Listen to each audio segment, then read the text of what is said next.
What is global migration? Global migration is a situation in which people go to live foreign countries, especially in order to find work. So, dito sa Pilipinas, marami talagang tumitira sa ibang bansa dahil mas malaki ang kita at mas nakakaahon sila sa hirap. Kadalasan, yung mga OFW or yung mga tao dito sa Pilipinas pumupunta ng ibang bansa kasi sa trabaho. Kasi, yun lang yung naiisip nila na mas malalaki yung kita doon kaysa sa dito sa ating bansa. So, there are two types of migration, the internal migration and international migration. So, first is the internal migration. Internal migration, this refers to people moving from one area to another within the country. So, sinasabi, ito yung pagpapalipat-lipat ng tirahan ng mga tao sa isang lugar papunta sa ibang lugar sa loob lang ng isang bansa. Halimbawa, dito sa Pilipinas, halimbawa, yung pamilya namin nakatira, originally kami sa Luzon. Tapos, pupunta na naman, lilipat na naman kami sa Mindanao. So, ganun yung sinasabing internal migration na nangyayari lang siya sa loob ng isang bansa. Next is the international migration. This refers to the movement of people who cross the borders of one country to another. So, sinasabi, ito yung paggalaw ng mga tao kung saan nakakross nila yung borders nila na dapat dito lang sila sana sa Pilipinas pero nakakapunta sila sa ibang bansa. So, yan yung sinasabing international migration. Nangyayari hindi lamang sa loob ng isang bansa, kundi sa kahit anong bansa o ilang bansa. So, there are reasons of migration. First is the cultural factor. Cultural factor is encompasses the set of beliefs, moral values, traditions, language, and laws or rules of behavior held in common by a nation, a community, or other defined a group of people. So, sinasabi ito yung sumasaklaw. Nagkakaroon sila ng set or standard sa belief nila, moral values, mga tradisyon, mga ginagawa nila, mga language, or mga batas na sinusunod nila sa kanilang community at yun yung magdi-define kung ano ba yung set or group nila ng mga tao na naninirahan doon. Next is the socio-political. So, socio-political have become more prominent force to initiate migration activities. So, ito yung isa sa pinaka-prominent na ginagawa.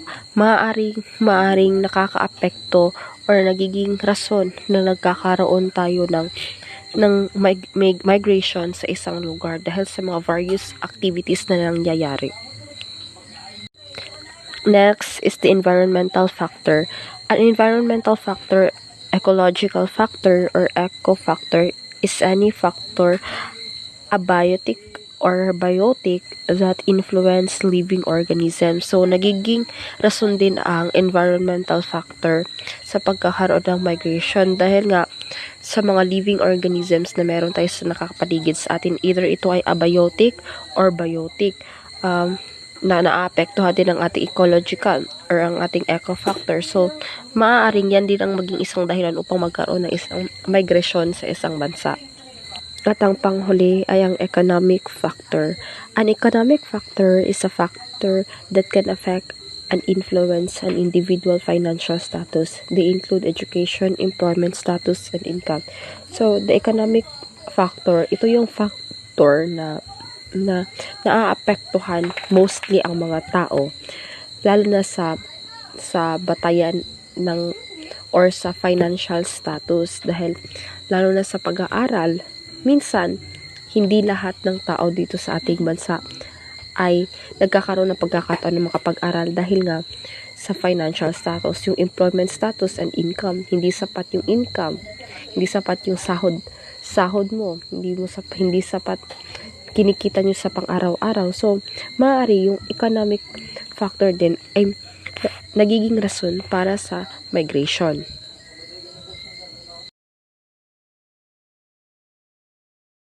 To towards a sustainable world. Sustainable development and climate change are interconnected issues that require urgent attention and action. Climate change affects the ability to achieve sustainable development goals, and limiting warming to 1.5 degrees Celsius will help meet some sustainable development targets. Ang climate change ay isyung nangangailangan ng agarang atensyon at aksyon upang mapanatili ang pag-unlad ng isang bansa at ng mundo. Sustainable development has been variously defined, but one of the most quoted definitions of this term is from the Brundtland Report, also known as Our Common Future, which is publication released by the World Commission on Environment and Development in 1987. Na ang ibig sabihin, maraming mga definasyon patungkol sa sustainable development, pero pinakasumikat talaga ang ginawang definition ng Brundtland Report o kilala bilang Our Common Future na inilabas noong 1987 ng World Commission on Environment and Development, na ang ibig sabihin ay ang sustainable development ay ang sa kasalukuyan na paggamit ay hindi na kompromiso ang kakayahan ng mga susunod na henerasyon na matugunan ang kanilang sariling mga pangangailangan. The 2023 Agenda for Sustainable Development is, in 2030 Agenda for Sustainable Development, member states express their commitment to protect the planet from degradation to take urgent action on climate change. Climate change as one of the greatest challenges of our time, and worries about its adverse impact undermines the ability of all countries to achieve sustainable development. Increase in global temperature, sea level rise, ocean acidification, and other climate change impact are seriously affecting coastal areas and low-lying coastal countries, including many least developed countries and small island developing states. The survival of many societies and of the biological support system of the planet is at risk. 2023 Agenda for Sustainable Development. Additional information. First is Sustainable Development Goals, or SDGs, by 2030. SDG Summit 2030, the United Nations High-Level Political Forum on Sustainable Development, or HLPF, will convene at the level of head of state and government in September 2023. The meeting will carry out the comprehensive review of the state of the SDGs, respond to the impact of multiple and interlocking crises, and provide high-level political guidance on transformative and accelerated action leading up to the 2030 Agenda. The second agenda is for Global Sustainable Development Report, or GSDR 2023. The GSDR is an independent report prepared by an independent group of scientists appointed by the UN Secretary General. The 2023 GSDR focuses on accelerating transformation through key entry point and will provide a scientific basis for discussion at the UN High-Level Political Forum on Sustainable Development, or HLPF, in July and the SDG Summit in September. The third agenda is for Sustainable Development Impact Meeting 2023. The World Economic Forum will host the Sustainable Development Impact Meetings in September 2023, focusing on topics such as improving sustainable food system and transforming the way food is produced, processed, consumed, and disposed. This event and initiatives aims to drive progress towards the SDGs, address climate change, and promote sustainable development on global scale. Various efforts are underway to deal with climate. However, strong resistance on the part of governments and corporations counters this. There are significant challenges involved in implementing various measures such as carbon tax and carbon neutrality to deal with environmental problems. It is also difficult to find alternatives to fossil fuels. For instance, the use of ethanol as an alternative to gasoline has an attendant set of problems. It is less efficient and it has led of escalation in price of corn, which currently serve as major source of ethanol, although vi- biofuel themselves produce lower emission, their extraction and transfer contribute significantly to total emissions. The world's leading environment problems. The world is facing a critical environmental crisis with various interconnected issues threatening the health of our planet. This report focuses on one of the leading environmental problems that demands immediate attention and concerted global efforts. Here are some of the major examples of environmental problems. First one is biodiversity. Biodiversity loss is a significant global concern primarily caused by human activities such as land use changes, pollution, climate change, and overexploitation of natural resources. If these habitats continue, many factors of biodiversity will mainly be affected, such as habitat destruction and fragmentation, overexploitation of resources, introduction of invasive species, climate change, pollution, and disease. Pollutions. Pollution is the introduction of harmful materials into the environment. These harmful materials are called pollutants. Pollutants can be natural, such as volcanic ash. They can also be created by human activities, such as trash or runoff produced by factories. Pollutants damage the quality of air and land. Pollution affects the natural balance and creates adverse conditions for life. It has led to severe environmental issues that require immediate action and resolution. The different factors that contribute to pollution can be in the form of substance, solid, liquid, gaseous, or energy, sound, heat, etc. Third one is deforestation. Deforestation is primarily caused by agricultural expansion, poorly planned infrastructure, logging, and mining. It has led to the loss of forest cover, which has a significant impact on biodiversity and the environment. Deforestation refers to the decrease in the forest area across the world that are lost for other uses, such as agricultural, croplands, urbanization, or mining activities, greatly accelerated by human activities since 1960. Deforestation has been negatively affected natural ecosystems, biodiversity, and the climate change. Climate change. Climate change is the significant variation of average weather condition becoming, for example, warmer, wetter, or drier over several decades or longer.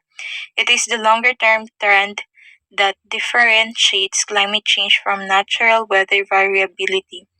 Climate change is a significant global issue that affect the environment, human health, and the economy. It is caused by the increase in greenhouse gases in the atmosphere, primarily due to human activities such as burning fossil fuels, deforestation, and industrial processes. Causes of climate change: generating electricity and heat by burning fossil fuels causes a large chunk of global emission. Most electricity is still generated by burning coal, oil, or gas, which produces carbon dioxide and nitrous oxide, powerful greenhouse gases that blanket the earth and trap the sun's heat. The impact of climate change include warming temperature, changes in precipitation, increases in the frequency or intensity of some extreme weather events, and rising sea levels. These impacts threaten our health by affecting the food we eat, the water we drink, the air we breathe, and the weather we experience. Human overpopulation. Overpopulation is a global concern with various causes and impacts. Some of the major causes of overpopulation growth include reduced infant mortality rates, increased lifespans, higher fertility rates, advance in science and technology, and improved access to proper medical care. Often, the lack of education, literacy, and awareness among people causes overpopulation. The exponential growth in population has caused severe effects on our planet. The most common and current impact of population growth is the limited quantity of natural resources, mainly fossil fuels. More people and means an increased demand for food, water, housing, energy, healthcare, transportation, and more. And all that consumption contributes to ecological degradation, increased conflicts, and higher risk of larger scale disaster like pandemics. Effects on ecosystem and human health. It is caused by release of sulfur dioxide and nitrogen oxide into the atmosphere from human activities such as burning fossil fuels, manufacturing, and transportation. The harmful effects of acid rain are being acidic if it is mixed with sea or ocean water, can harm aquatic animals and can cause severe death. It can cause skin cancer in humans. Due to acid rain, many historical monuments also get destroyed. It caused plant burning. Desertification. Desertification is one of the environmental problems due to its negative impact on the ecosystem and human well-being. Desertification can cause a loss of biodiversity, food insecurity, and a decrease in drinking water reserves due to the loss of aquifers. The main cause of desertification: climate variation, the human activities, can be regarded as the two main causes of desertification. Removal of natural vegetation cover by taking too much fuel wood. Agricultural activities in the vulnerable ecosystems are arid and semi-arid areas, which are thus strained beyond their capacity. If the world's leading environmental problems get worse, the consequences could be severe. Biodiversity loss could lead to extinction of 1 million species, which would have a cascading effect on ecosystems and human well-being.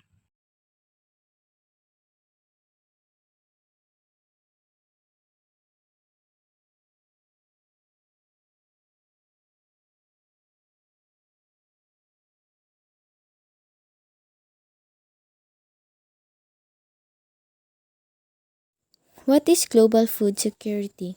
Global food security refers to the condition in which all people at all times have physical, social, and economic access to sufficient, safe, and nutritious food that meets their dietary needs for an active and healthy life. There are some issues including food availability, economic and physical access, food utilization, and food stability. So, what is food availability? Food availability ensuring a sufficient supply of food is available on a consistent basis either through local production or imports. Economic and physical access is all people must have means to acquire, which may include access to markets, transportation, and affordable food prices. And food utilization is the aspect focuses on the proper care and feeding of individuals as well as the diversity of the diet. And lastly, food stability, ensuring that food supplies are stable and not subject to sudden disruptions due to factors such as conflict, economic decline, or natural disasters. So, the problem of food insecurity is expected to worsen due to rapid population growth, climate change, and rising demand for food. To address this issue, policymakers need to take a comprehensive and tailored approach that considers a country's specific needs. So, the global food security public policy implications include the need for domestic policy interventions to improve food security, such as embodying a food security dimension into macroeconomic and structural policies, and implementing measures to increase and stabilize food access. Challenges in food security. Demand for food will be 60% greater than it is today, and the challenge of food security requires the world to feed 9 billion people by 2050. Global food security means delivering sufficient food to the entire world population. It is therefore a priority of all countries, whether developed or less developed. The security of food also means the sustainability of societies such as population growth, climate change, water scarcity, and agriculture. So the case of India show how complex the issue of food security is in relation to other factors.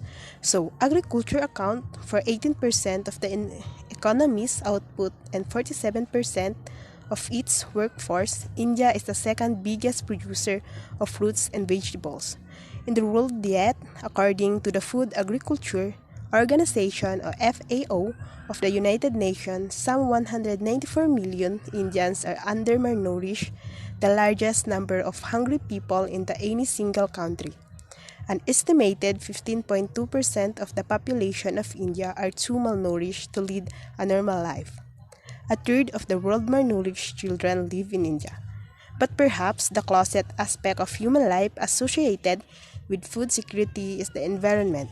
A major environmental problem is the destruction of natural habitats, particularly through deforestation. Industrial fishing has contributed to a significant destruction of marine life and ecosystem. Biodiversity and usable farmland have also declined at a rapid rate. So, another significant environmental challenges is that of the decline in the availability of fresh water because of the degradation of soil, of desertification. Decline in water supply has transformed what has once considered a public good into a privatized, commodified, and poorest areas of the global experience of disproportionate share of water-related problems. The problem is further intensified by the consumption of virtual water wherein people use up water from elsewhere to produce consumer products. The destruction of the water ecosystem may lead to the creation of climate refugees, people who are probably displaced due to the effects of climate change and the disaster. That is a challenges in a food security. Salient features of global citizenship. Global citizenship may seem to have far broader meanings than the above given ones. Equally, it is still important to note its salient features for a better understanding of this concept. Number 1. Global citizenship as a choice and a way of thinking. People come to consider themselves as global citizens through various formative life experiences and have different interpretations of what it means to them. For many, the practice of global citizenship is primarily exercised at home through engagement in global issues or with different cultures in a local setting. For others, global citizenship means first-hand experience with different countries, people, and cultures. Ito ay pagtanggap ng responsibilidad sa pangkalahatang kapakanan ng lahat ng tao at pag-unawa sa koneksyon ng bawat isa. Halimbawa, desisyon na mag-recycle ng basura upang mabawasan ang paglala ng climate change. Number 2. Global citizenship as self-awareness and awareness of others. Self-awareness helps students identify with the universalities of human experience, thus increasing their identification with fellow human beings and their sense of responsibility toward them. Ito ay pagkilala sa sarili at pag-unawa sa pangangailangan at karanasan ng iba. Halimbawa, paggalang ng ibang kultura at pagtangkilik at pag-unlad ng sariling kultura. Number 3. Global citizenship as they practice cultural empathy. Cultural empathy or intercultural competence is commonly articulated as a goal of global education. Intercultural competence occupies a central position in higher education's thinking about global citizenship and is seen as an important skill in the workplace. Ito ay may kakayahang maunawaan at ma-appreciate ang mga kultura ng ibang tao o bansa. Halimbawa, panonood ng K-drama, pag-aaral ng iba't ibang wika at tradisyon, at pagkain ng Korean foods or pagsasalita ng Korean. Number 4, global citizenship as the cultivation of principled decision making. Global citizenship entails an awareness of the independence of individuals and systems as well as a sense of responsibility that follows from it. Although the goal of undergraduate education should not be to impose a correct set of answers, critical thinking, cultural empathy, and ethical systems and choices are an essential foundation to principled decision making. Ito ay paggawa ng desisyon na nakabatay sa matibay na prinsipyo at etika na may layuning mapabuti ang kalagayan ng tao. Halimbawa, hindi paggawa ng pandaraya at hindi pagsali sa pamumurakot. And lastly, number 5, global citizenship as participation in the social and political life of one's community. There are various types of communities that range from local to global, from religious to political group. Global citizens feel a sense of connection towards their communities and translate this connection to participation. Aktibong pagtanggap ng papel sa pag-ambag sa lipunan at politika. Halimbawa, malasakit sa kapwa, paglahok sa lokal na proyekto or activities para sa ikauunlad ng komunidad. Globalization, citizenship, and global economy. There are three approaches to global economic resistance exist. Trade protectionism involves government intervention in foreign trade through tariffs and barriers to boost domestic producers, despite being deemed inefficient. Fair trade emerged as an alternative to free trade, aiming for a morally equitable global economy by transparently negotiating price between producers and consumers, yet its scalability and applicability are questioned. The third resistance form involved aiding the bottom billion by adopting international norms, reducing trade barriers, and offering increased assistance, among other measures, to alleviate economic marginalization and meet their needs.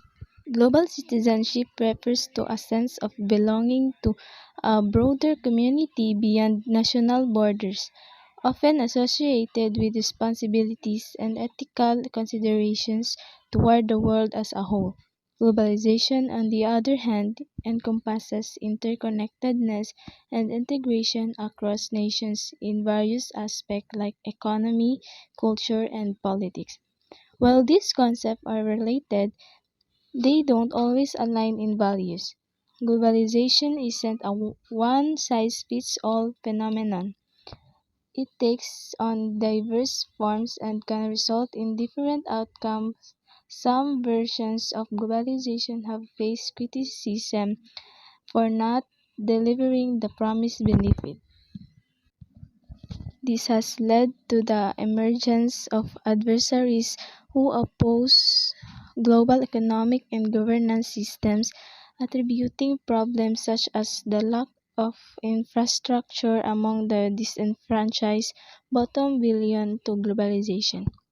These critics often point fingers at westernization or global capitalism as root causes driving resistance against certain aspects of globalization.